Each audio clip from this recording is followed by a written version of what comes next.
محترم سامعین و ناظرین، السلام علیکم ورحمۃ اللہ وبرکاتہ۔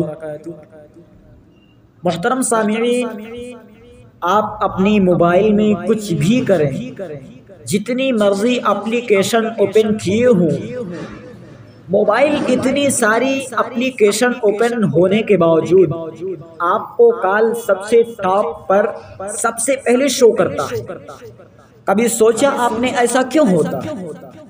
وہ اس لیے کہ موبائل کو بھی معلوم ہے کہ اس کا اصل کام کال ہے، باقی سب چیزیں اس کے بعد ہیں، کیونکہ موبائل کا ایجاد اسی لیے ہوا تھا کہ دور بیٹھے آدمی سے فوراً بات کی جا سکے۔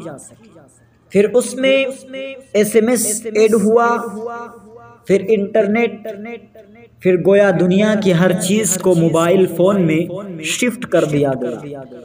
آج موبائل سے دنیا کا شاید ہی کوئی ایسا کام ہو جو نہ لیا جا رہا، مگر یہ موبائل آج بھی اپنا بنیادی کام نہیں بھولا۔ آپ اپنے موبائل فون میں کچھ بھی کر رہے ہوں، جیسے ہی کوئی کال آتی ہے وہ سب کچھ اسٹاپ کر کے کال شو کر دیتا ہے۔ یہ موبائل ہے جو اپنے بننے کا اصل مقصد نہیں بھولا۔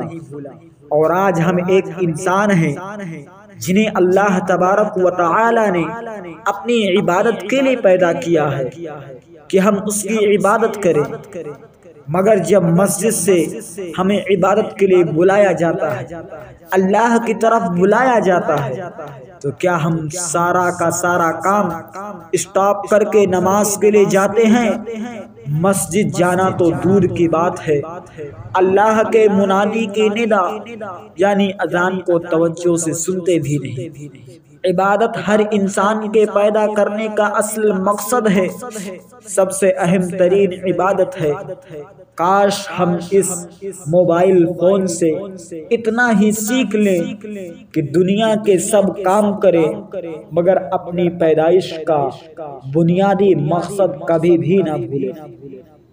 اذان ہوتے ہی سب کچھ روک کر مؤذن کو لبیک کہیں اور پیارے آقا صلی اللہ علیہ وسلم کی آنکھوں کی ٹھنڈک نماز کی طرف چل پڑیں۔ اللہ تبارک و تعالی نے اپنی پاک مقدس قرآن مجید کا اندر ارشاد فرمایا، وَمَا خَلَقْتُ الْجِنَّ وَالْإِنسَ إِلَّا لِيَعْبُدُونِ، میں نے انسانوں اور جناتوں کو اسی لیے پیدا کیا ہے کہ وہ میری عبادت کریں۔